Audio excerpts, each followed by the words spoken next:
to the citizens.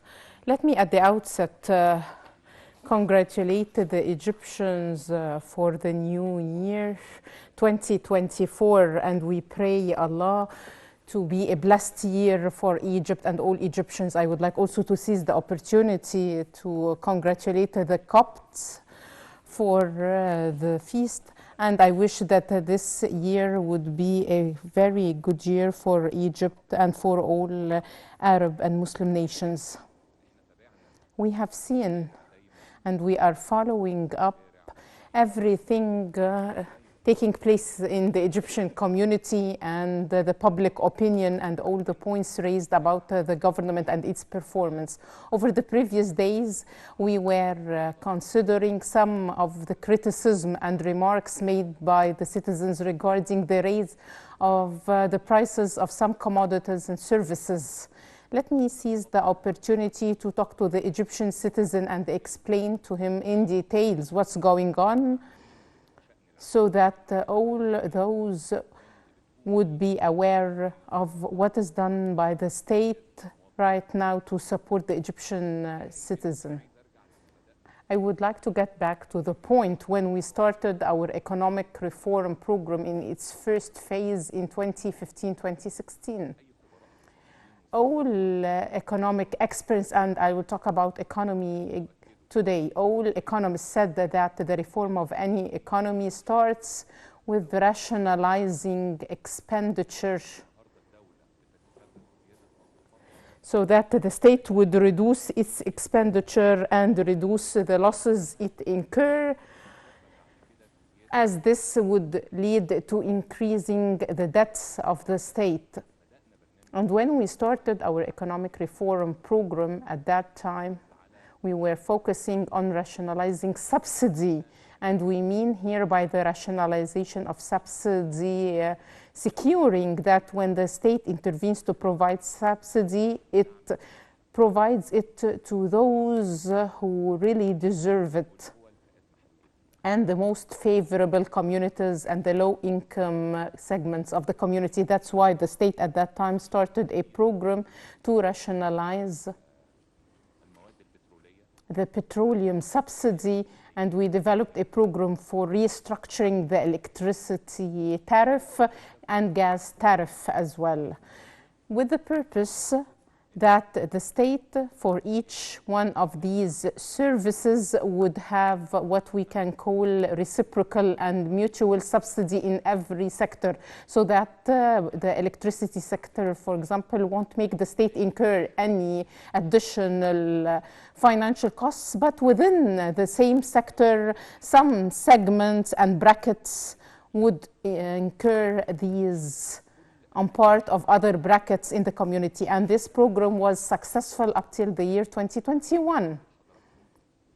I would like to give you a figure.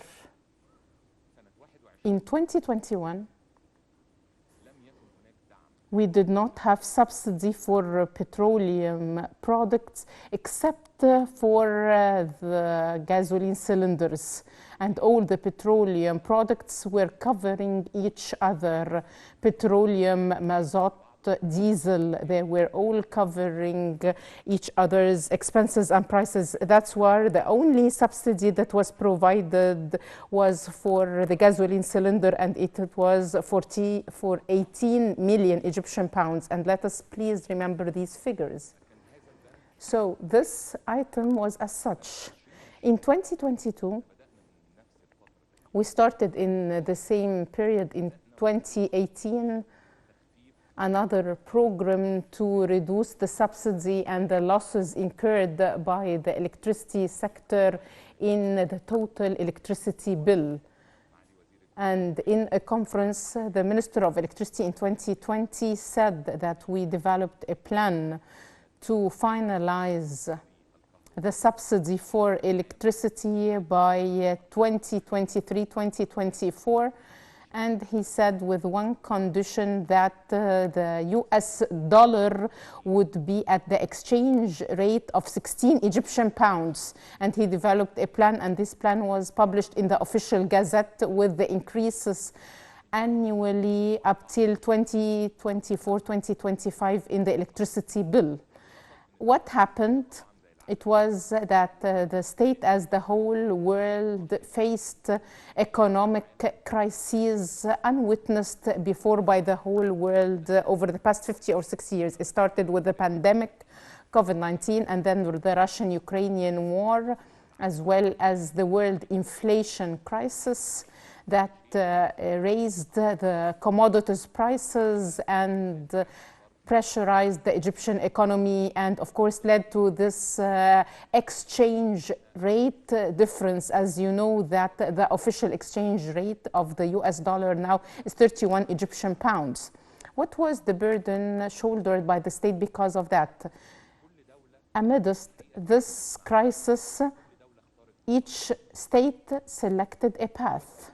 A lot of countries found that the difference in prices of these services won't make them incur it. So they made the citizen incur these additional costs and additional expenses. So the fundamental commodities and services prices increased in these countries. What was the decision of the state at that period? The strategic decision back then, because since 2022, mid-2022, when the Russian-Ukrainian war started, we were trying as much as we can to shoulder these burdens on part of the citizen. And we started doing this with the beginning of the inflation that we witnessed. So we took a strategic decision back then not to increase the prices of basic commodities and services, and to fix these prices. And we started with 6 months, and then it was extended for extra 6 months, and then it was re-extended for a third time for extra 6 months. I'm talking about electricity, water, as well as other services.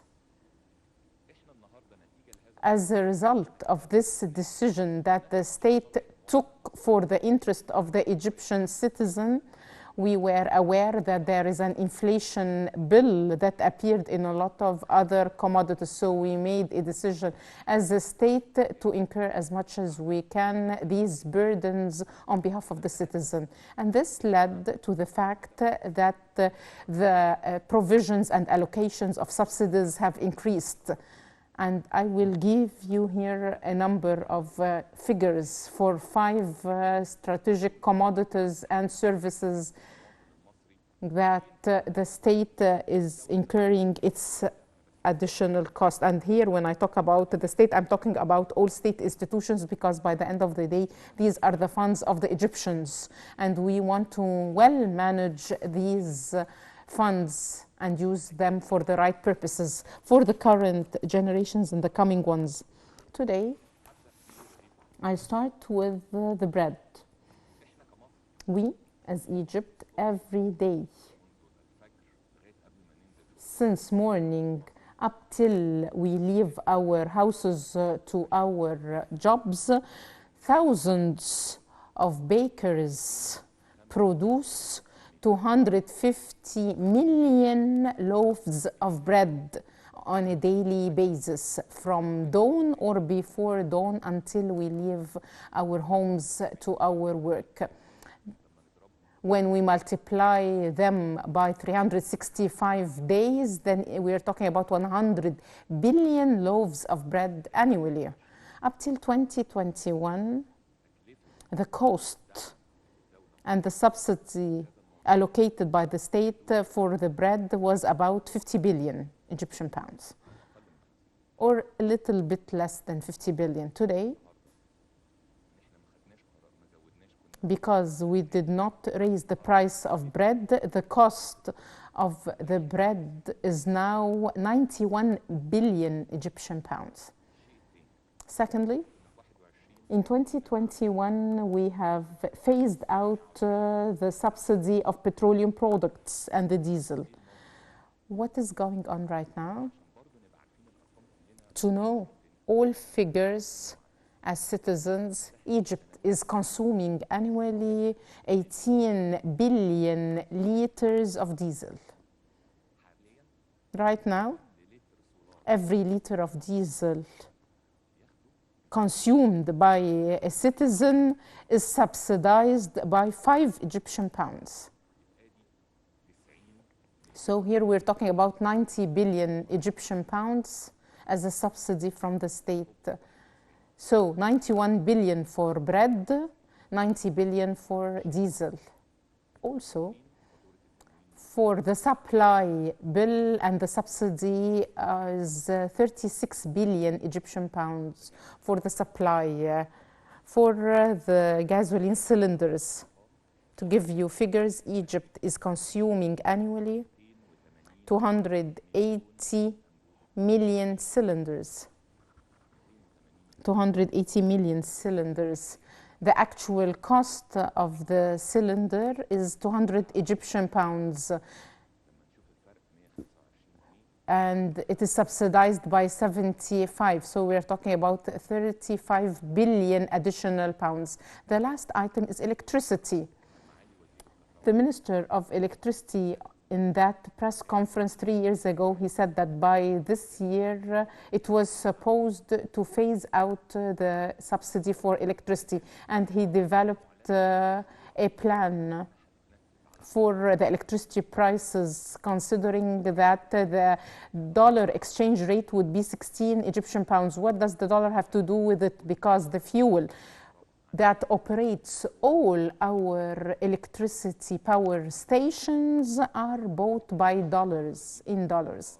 So when the US dollar was for 16 Egyptian pounds, it's different from 31 Egyptian pounds. And today, the last figures for the losses of electricity sector and the subsidy of the electricity sector, what was announced by the minister was that the electricity subsidy would reach 90 billion Egyptian pounds this year only. 90 billion. When I add up all these 5 items I've mentioned, then we're talking about a subsidy of 342 billion Egyptian pounds. It was less than 100 billion 2 years ago. So I would like to put before you all how the image looks like.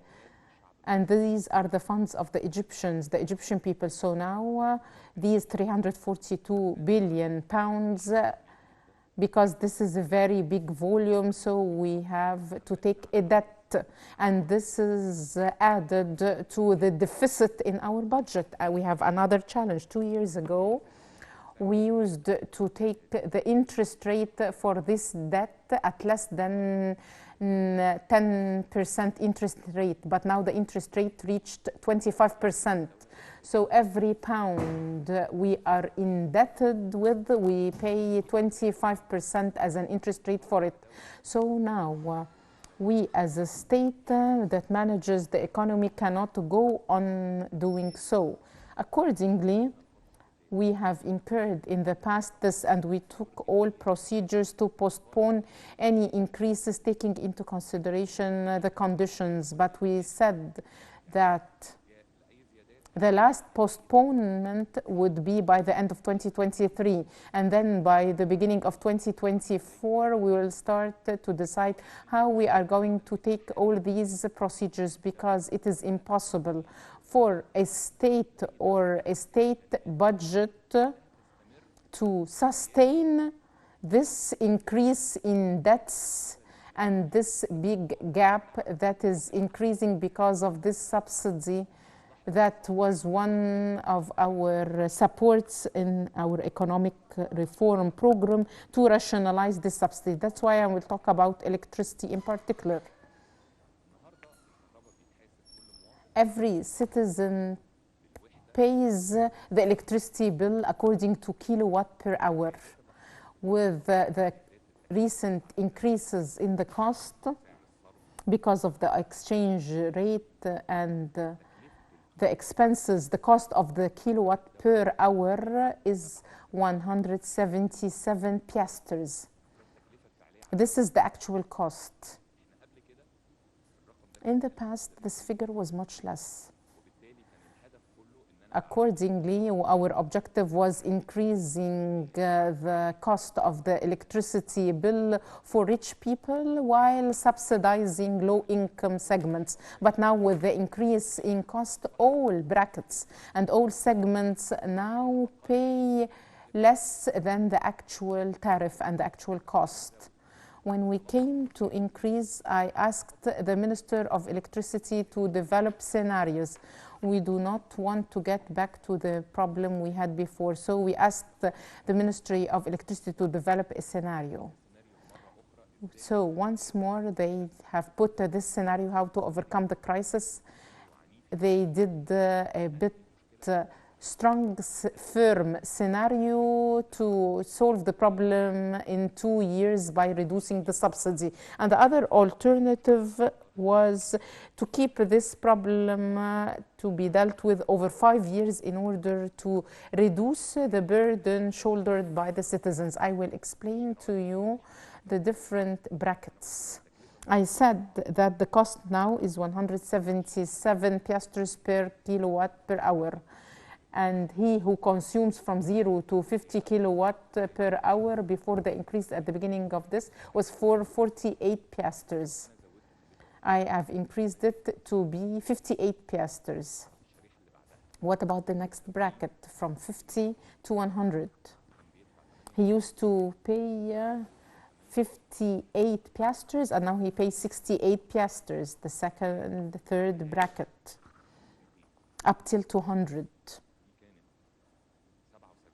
He used to pay 77 piastres and now it is 80 something piastres. So only 10 piastres increase. For these three brackets, they represent 65% of the Egyptians. I wanted to give you the figures of the increase. It's 10 piastres per kilowatt in comparison to the actual cost incurred by the state. What does this all mean as a result of this increase that we announced 2 days ago for electricity? The electricity losses, instead of being 90 billion Egyptian pounds, will be 75 billion Egyptian pounds. But yes, the subsidy is still high. So we totally realize how it is difficult for the Egyptian citizens. So we decided to implement this scenario over 5 years with less increases on the segment which represents 65% of the Egyptians, and then the other investment uses would be able to pay it, so that in 5 years we would reach the target we were planning for this year. I just wanted to explain to you these figures and announce them clearly to you all. We are all now facing another challenge regarding electricity. We have a problem with reducing the electricity load, and we reduce it over 2 hours per day. Theoretically speaking, if this subsidy was not paid by the state, then the state would have been able to purchase petroleum products, and then it would stop the reduction of the electricity load. But now we took a decision over the past year and a half to incur these losses, and the subsidy would go on so that the citizen won't have to shoulder all these burdens. These are all points that we need all to understand, to know to what extent the state is dealing with this. And I'm talking here about the state because by the end of the day, this is the funds of the Egyptian. And it won't be honest to keep these losses and debts accumulate, and the next generations would face all these debts, and then would be for them so difficult to deal with them. I'm talking about here 5 main services, but the state is subsidizing a lot of other things. The Minister of Health today was mentioning that the pharmaceuticals bill in every public hospital reached 22 billion Egyptian pounds.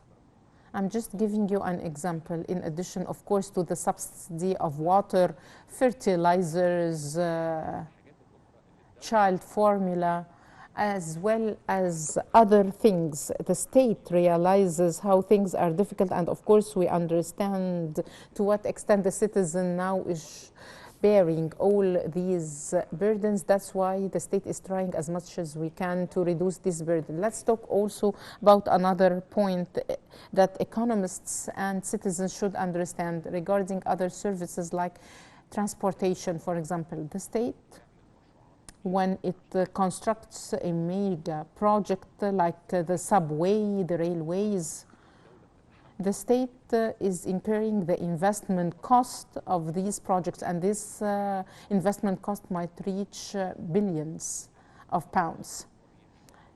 It is logical that once this project is constructed, then the project, at least from an economic perspective, should cover its operational and maintenance costs. When I establish a new subway line, for example, the state would incur its investment cost, and then it is for the utility to cover up its operational and maintenance cost so that this service would be sustained with a high quality. The cost of operation and maintenance comes from the tickets the citizen pays for the quality and the sustainability of this service.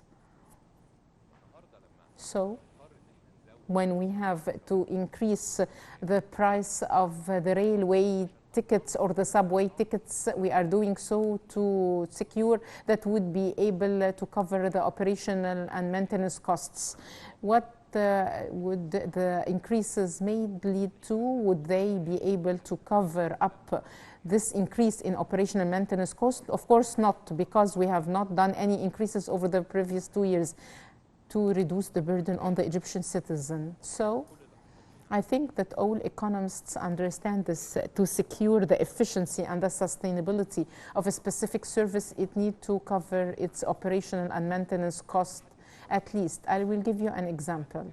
The Minister of Transport 3 years ago presented to the Ministerial Council that he needs 30 billion Egyptian pounds to renovate and maintain the first line of subway that was constructed 30 years ago, because it is outdated now and it's unable to process.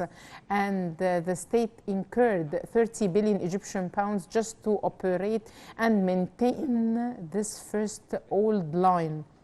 Because if I did not pump these investments in it, it would have stopped.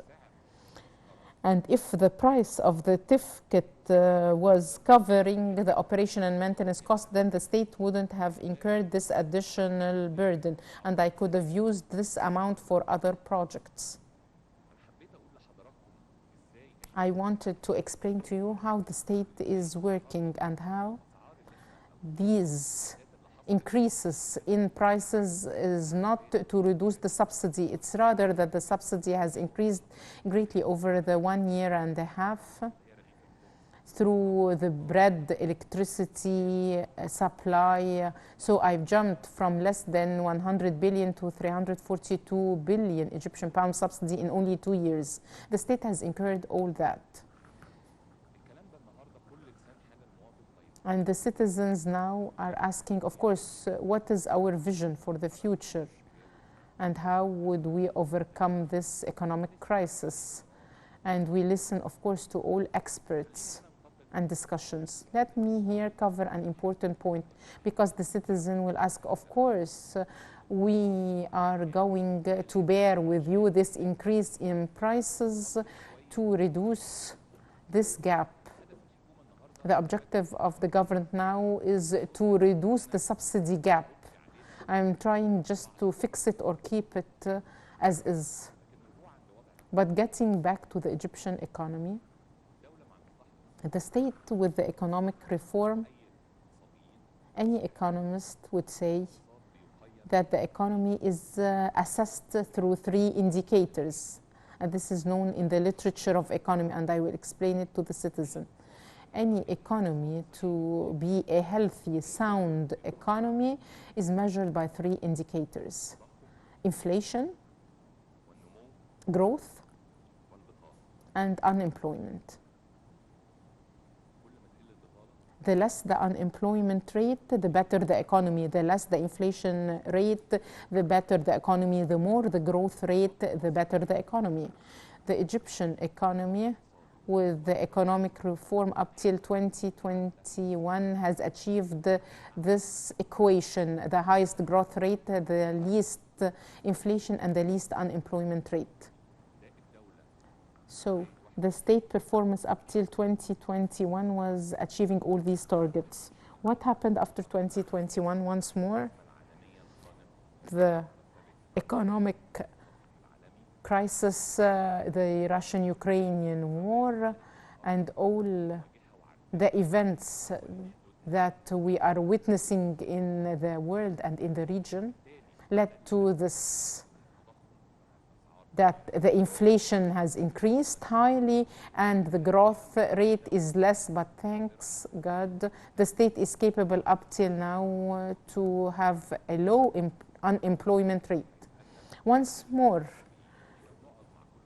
we talk to all experts and economists to discuss with them how can we get back on our reform track. The Egyptian economy, or any economy, would depend in its reform on 3 steps or 3 elements: fiscal policy, financial policy, as well as structural reforms. The fiscal policy is the responsibility of the Ministry of Finance. How would it control the state debt and rationalize expenditure, public expenditure? Our debt before 2021 was reducing and declining, and we were targeting that by 2021 it would be less than 75% of the total GDP. According to the indicators, if the debt is less than 75% of the GDP, then this is a sound economy. So Egypt was few steps away from achieving this. Once more, the crisis occurred. Big inflation happened as a result of that. We increased the debt in the form of increasing the subsidy so that it won't be the responsibility of the citizen. And once more, the debt has increased now, so the debt percentage now is 95% of the GDP. And despite that, the state now has a clear plan for the coming 5 years to gradually go below 80%. Through clear steps and determinants to increase our revenues, reduce our expenses, and a plan with a lot of details in this context. The second element is the monetary policy, and this is the responsibility of the Central Bank of Egypt. The Central Bank is working on fighting inflation. And it has a lot of mechanisms like the interest rate, the exchange rate, and these are all mechanisms and not purposes. The main objective is reducing, of course, the inflation. And we are working with the Central Bank in full coordination. We hold weekly meetings with the Central Bank's governor and the ministers so that by the year 2025, next year, the inflation would be less than 10%. So this would improve all our indicators. The central bank is doing this in coordination with the government. The third element is the structural reforms. What do we mean by structural reforms? It means that the Egyptian economy would be capable of resisting any shocks. And this happens when we focus on the sustainable economic sectors and how to develop them, like industry, agriculture, productive projects, how to help that. The state over the previous year and a half, did a lot of reforms through incentives, changing the investment law, a Supreme Council for Investment that took a lot of decisions, and measures that facilitate procedures like, for example, the golden license to facilitate land acquisition. The second element is the state ownership document that was announced by the state.